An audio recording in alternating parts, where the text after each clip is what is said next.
Krishna, dear devotees. Welcome back again to our ongoing discussions on the glories of our beloved Sri Vrindavan Dham. Nama Om Vishnu Padaya Krishna Pashtaya Bhutale Srimati Bhaktivedanta Swaminiti Namane Namaste Saraswati Deve Gauravani Pacharane Nivishesha Shunyavadi Pastrita Shatarane. So let's warm up with a very beautiful verse that many of you know about Vrindavan from Srimad Bhagavatam, 10th canto, 21st chapter, shloka number 10. O Saki, the fame of the earth is enhanced due to being splendidly decorated with the marks of Sri Krishna's lotus feet. Upon hearing the Venunada, the sound of the flute, the peacocks take it as the thunder of the clouds, and becoming intoxicated, they begin to dance. The other animals in the meadows of Govardhan also feel pleasure and become stunned. Thus the presence of Sri Vrindavan on the earth makes this planet even more glorious than Vaikuntha. Wow. So it's very interesting that this verse says that the presence of Vrindavan on this planet makes the earth even more glorious than Vaikuntha. So that's a very powerful statement, that the earth can become more glorious than Vaikuntha. So how can that be? Well, in the spiritual world, in Vaikuntha, Vrindavan, or Goloka Vrindavan, is the topmost planet. You could say it's higher than Vaikuntha. So when Vrindavan is present, actually present, on this earth planet, it makes the earth more glorious than Vaikuntha. That being said, someone may ask, how can Vrindavan be on this planet when Vrindavan is in the spiritual sky? And the answer is that Vrindavan in the spiritual world expands and comes to the material world, meaning it's simultaneously in the spiritual world and here on the earth planet. Now Vrindavan in the spiritual world is often called Goloka. In the Sri Chaitanya Charitamrita Adi Lila 5:17, it said, Sarvapari Shri Gokula Brajaloka Dham Shri Goloka Swetadweep Vrindavan Nam. Quote, the topmost planet in the spiritual world has many names.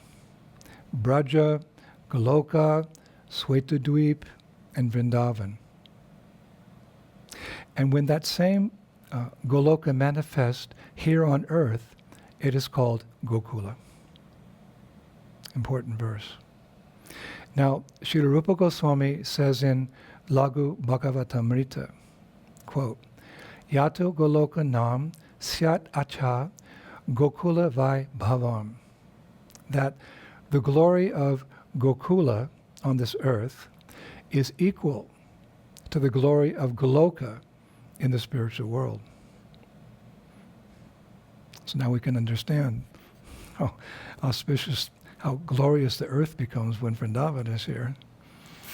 And Srila Sanatana Goswami writes in Brihad Bhagavatamrita, Yata kridati tad bhumho goloke pi tata taiva saha ada udva tayo bhedyo nayo kalpyeta kevalam. It's very beautiful. Quote, Krishna's activities in Gokul, which is situated on the material plane, are the same as those in Goloka. The only difference between Goloka and Gokula is that Goloka is situated in the highest region and Gokul is manifest on the earth planet. So now, another interesting point is that as Goloka in the spiritual world is obviously eternal, so Gokula on the earth is also eternal. I think many devotees will be surprised to learn that. As Goloka in the spiritual world is eternal, so Gokul on the earth is also eternal. Now, where is that stated? Because Srila Prabhupada said, when speaking in learned circles, meaning amongst sages, actually, if one says something, presents a particular point, he has to be able to back that up with Shastric reference.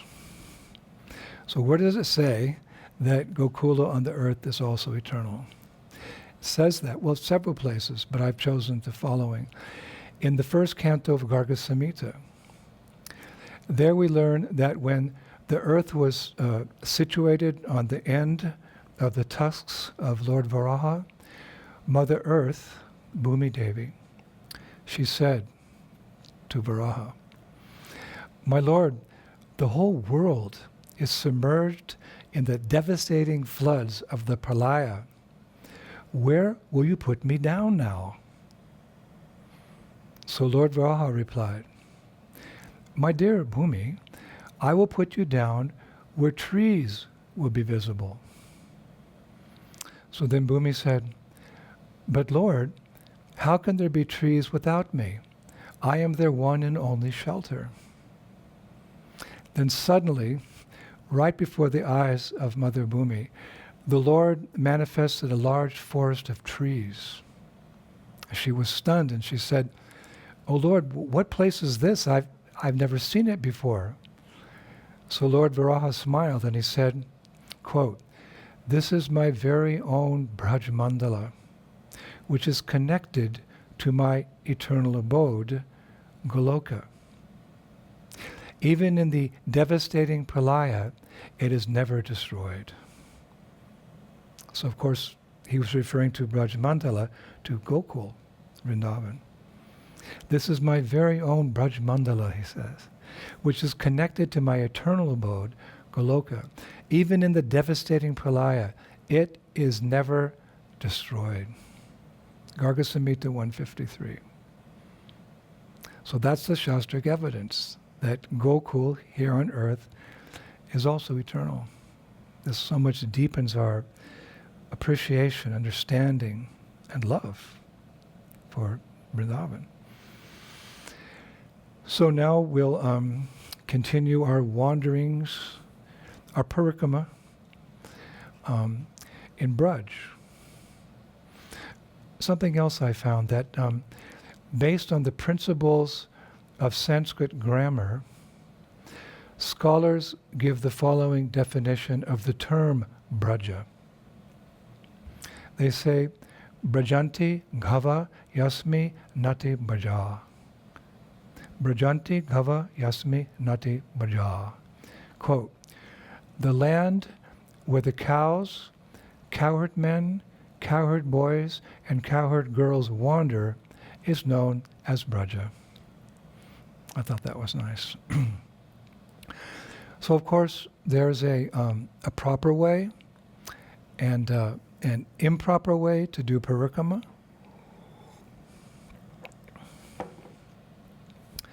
So although we're doing parikrama through sound vibration, I think it's still important to hear the do's and the don'ts of going on parikrama.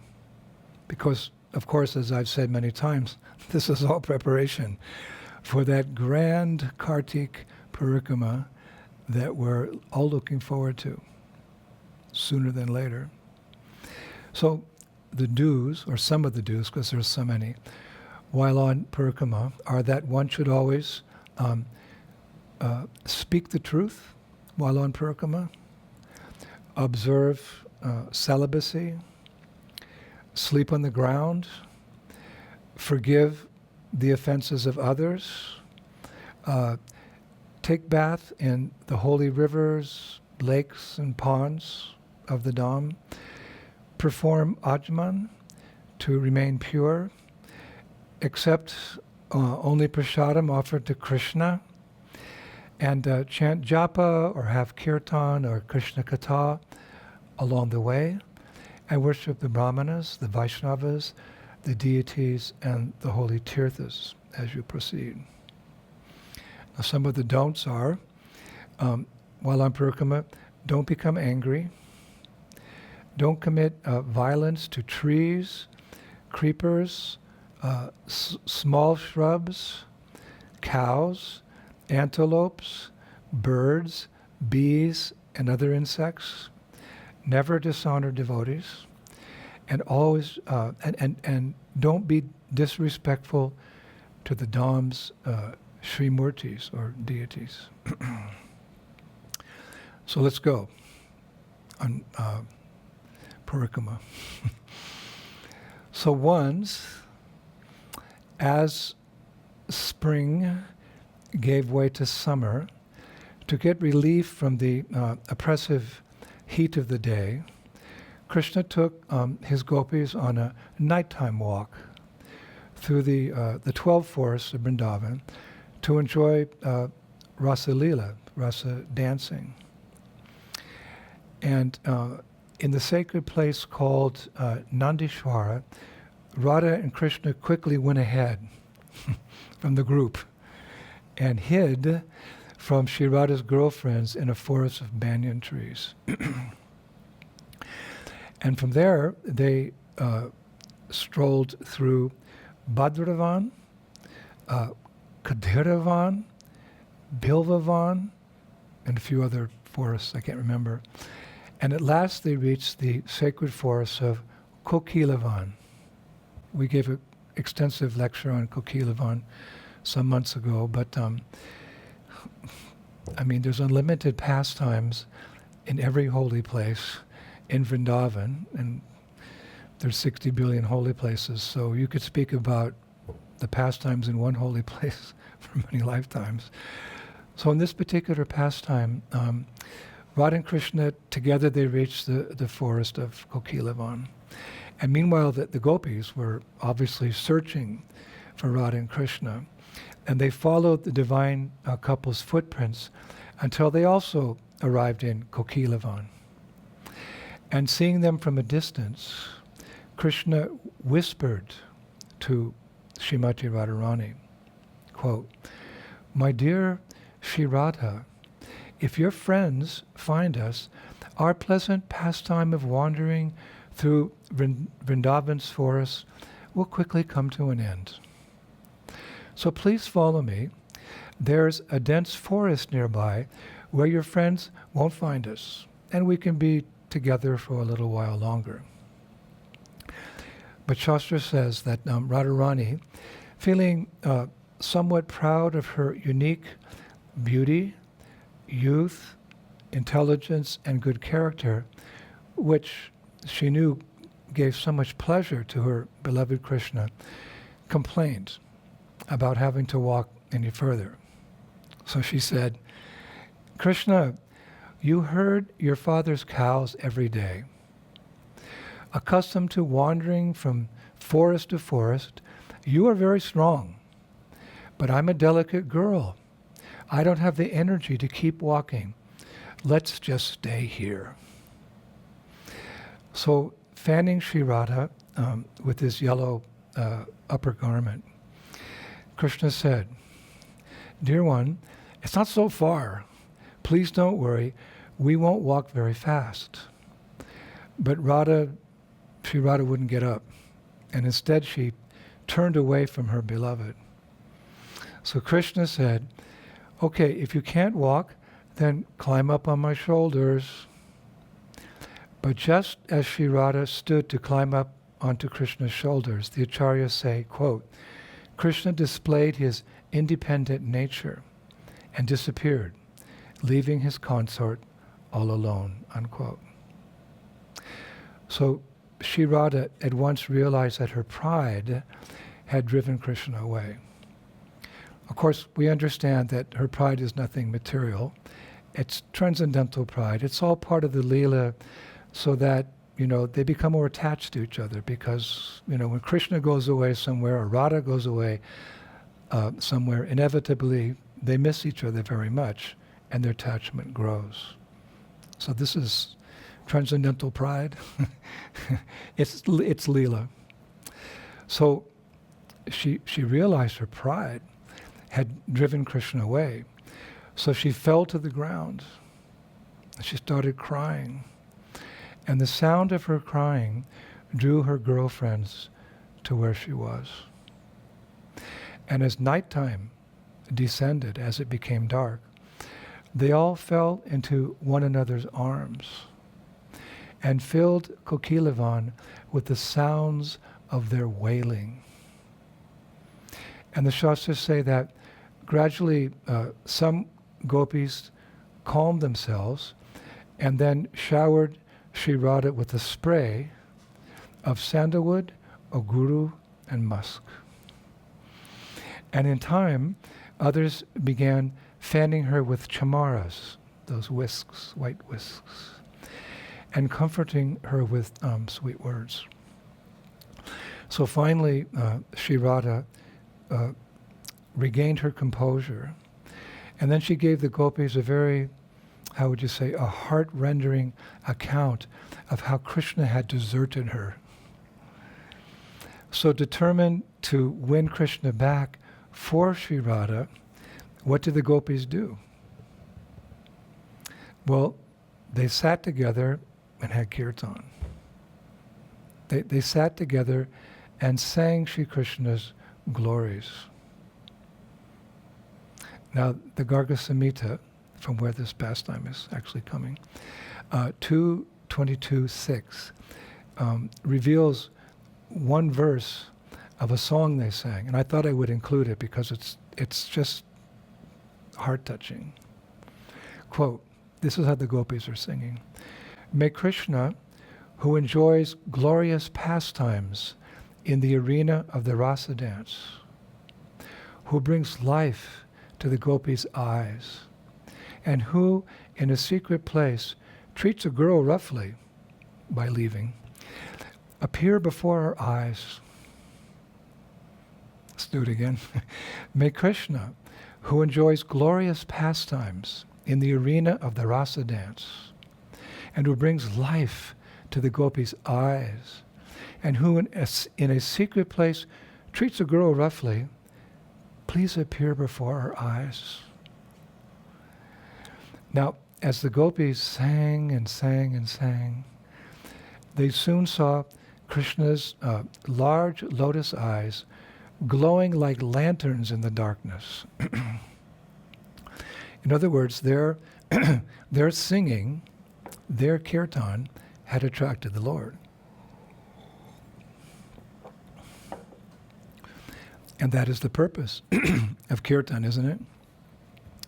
To attract the attention of Krishna. Now they were successful because of Shuddhanam. Their chanting is very pure. So Krishna came pretty quickly. So we have to pray to attain that state of chanting in our japa and in our kirtan. First we get some namruchi, and then we become more purified, and then Shuddhanam, we hope through our chanting to receive the merciful glance of the Lord. So then, suddenly, Krishna appeared before them in his all-attractive, bluish-black, Tribunga Sundar form. And the gopis were like amazed. And as they stood up to show Krishna respect, the acharyas say, quote, Krishna instantly dissolved their pain with his smile, which was soothing like moonlight. Krishna instantly dissolved their pain with his smile, which was soothing like moonlight. And then Krishna turned his attention to Sri Radha, and he requested her for Rasalila, to dance. And the acharyas say, at that moment, quote, the gopis, and indeed all of Vrindavan, became joyful with the ecstasies that only the rasa dance can bring. Hare Krishna. So that's the pastime. It's very simple, but very, very relishable, And, well, so much bhava there. So I'd like to clarify that this particular pastime, as I mentioned, is recounted in Garga Samhita. And it's a little different than a similar pastime that many devotees are familiar with in Srimad Bhagavatam, Canto 10, chapters 29 and 30, wherein Radha and Krishna wander throughout, actually, Nidhivan during Kartik time. And in that familiar pastime, Krishna also temporarily abandons Sri Radha because of her pride. So two similar pastimes, but at different times in different places for variety. We've discussed that before. The pastime I related from Garga Samhita took place, or takes place, in April-May in the month of Vaishakha, again in the area of Kokilavan. Shri Rasa Leela Ki. So, yes, the Lord brought Goloka to this planet as Gokula, and he performed his transcendental pastimes really to entice us to return to Goloka. Obviously, there were many fortunate souls who were able to witness those pastimes, but just hearing about them can also increase our desire to go back to Vrindavan. You could say Krishna is appearing with his all of his associates and their pastimes here, something like a transcendental roadshow. Or let me say, like, you remember when you were young, you would go to a theater or to a movie that you really liked, and when you came out of the movie, your heart was just beating, and you were thinking, that was so wonderful. I'd like to go to that place that was shown in the movie. I'd like to meet those people in the movie. I like the mood. So in the same way, but in a transcendental way, the ultimate way, Krishna brought the spiritual world here for all of us to observe and make the intelligent decision. That's where I'm going in this lifetime. So Goloka and Gokula. Actually, it's impossible to grasp how beneficial it is to spend time in the Dham, to be born in the Dham, to live in the Dham, to visit the Dham, to die in the Dham, to hear about the Dham. We have yet to fully grasp how beneficial that is. Especially our Gokul, because Goloka's far away, but Gokul's, some hours away by plane. So of course we're trying through these lectures to hoping that our appreciation will grow. And I found a really beautiful pastime that I'll share with you now that I think will increase our faith in Braj exponentially. In Shastra, we hear of one sage. His name's Kaka Bhushundi. Kaka Bhushundi. Kaka is, in Sanskrit means a crow. So this particular sage, you'll see as I narrate the story, at one time he had to become a crow for some time. So he became famous as Kaka Bhushundi, that sage who became a crow, and other things as well. But I'll begin by saying that Kaka Bhushundi, he was born in the holy Dham of Ayodhya. Unfortunately, he never really became serious about spiritual life, and he never became a devotee of Lord Ramachandra, as you would expect someone born in Ayodhya to be, because that was the capital of Lord Ram's kingdom. Anyway, he was pious, and it's described that one day he traveled to Ujjain to worship Lord Shiva. And while residing there, actually, he took initiation from a spiritual teacher, a Shiva Bhakta. However, one day he made the grave mistake of not greeting his spiritual master respectfully. He was disrespectful, actually. But although his teacher overlooked the offense, Lord Shiva, who doesn't tolerate offenses to his devotees, like Lord Krishna does not tolerate offenses to his devotees, Lord Shiva became very upset. And he personally cursed Kakabushundi. A very heavy curse. He said, "May you take birth 1,000 times in lower species of life." Whew. So hearing of this, Kakabushundi's spiritual master, Shiva Bhakta, he appealed to Lord Shiva. He said, "Oh Shambhu, this disciple of mine, he's a poor soul. Please have mercy on him." So Lord Shiva, who's Triganakala, he can see past, present, and future, he smiled and he relented. And he said, quote, "All right, then let him take birth and be reborn 1,000 times, but he will never suffer in those births, and his knowledge of who he is will never be lost.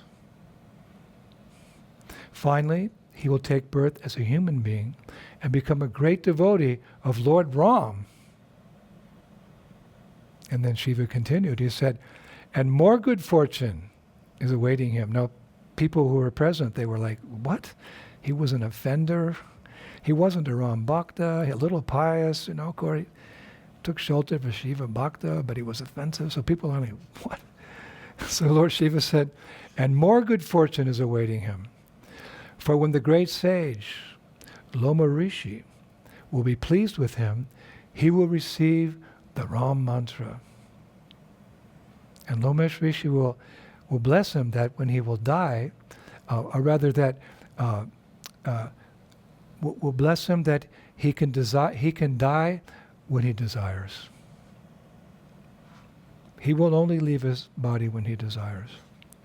Furthermore," Shiva said, "wherever he will reside, the illusory energy of the Lord, Maya Devi, will keep a distance of at least 1 yojana, 7.64 miles from him."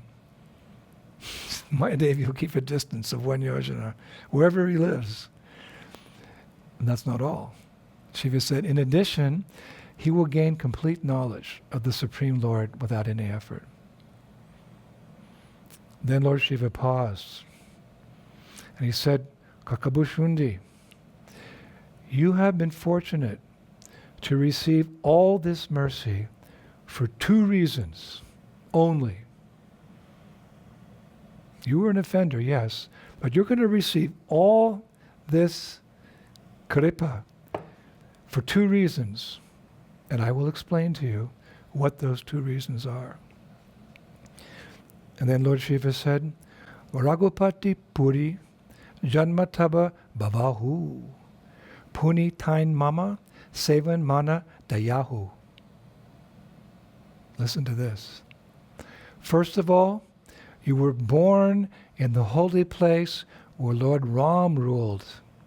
Secondly, you engaged your mind in me. And Shiva concluded, "Such is the power of a holy place and serving a devotee of the Lord like me. Raghupati Puri Janmataba Bhavahu Punitain Mama Sevan Mana Dayahu." First of all, what's the source of all your good fortune? You were born in a holy place where Lord Ram ruled. And secondly, you engaged your mind in me. Such is the power of a holy place and serving a devotee of the Lord like me.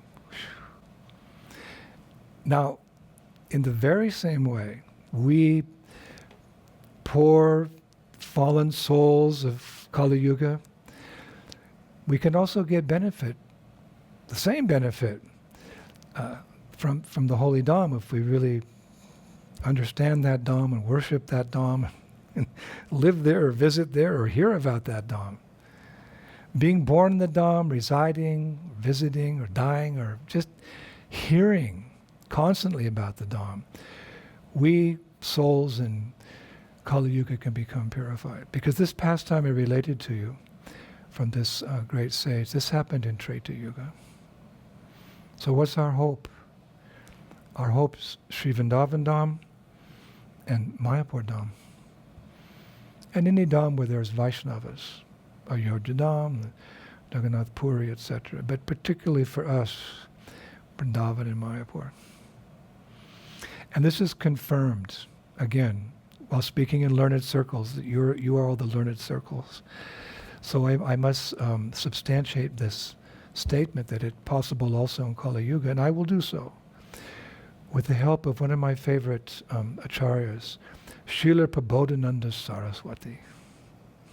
He gives us hope in his Radha Rasa Sudhanidhi. Verse 265, and I'll just finish with that verse. It says everything. He writes, even cruel sinners whom saintly persons will refuse to see or speak to become saints if they live in glorious, delightful Vrindavan. They attain spiritual forms that give the highest joy to all kinds of yogis. When I see them, I know in my heart that they should be worshipped with great care. Hare Krishna. All the holy dhams ki, Sri Vrindavan dham ki, Mayapur dham ki, Jagannath Puri dham ki, Ayodhya dham ki. Prabhus, thank you so much. I'll be back with you in a couple of days. I hope this has all just deepened your faith in these holy dhams that have come to this earth to entice us to go back to the spiritual world. I think it's working. Hare Krishna. Jai Shri Prabhupada. Shri Shri Gaura Nitai ki, Shri Shri Krishna Balaram ki, Shri Shri Radha Shyamasundar ki, Vrindavaneshwari Shrimati Radharani ki, Shri Krishna Balaram ki, Shri Raman Reti ki, Shri Shri Gaura Nitai ki, Shri Mayapur Dham ki, Goloka Vrindavan Dham ki, Gokula Vrindavan Dham ki, Gaur Premanandi, Jai Jai Sri Radhe Sharm. Hare Krishna.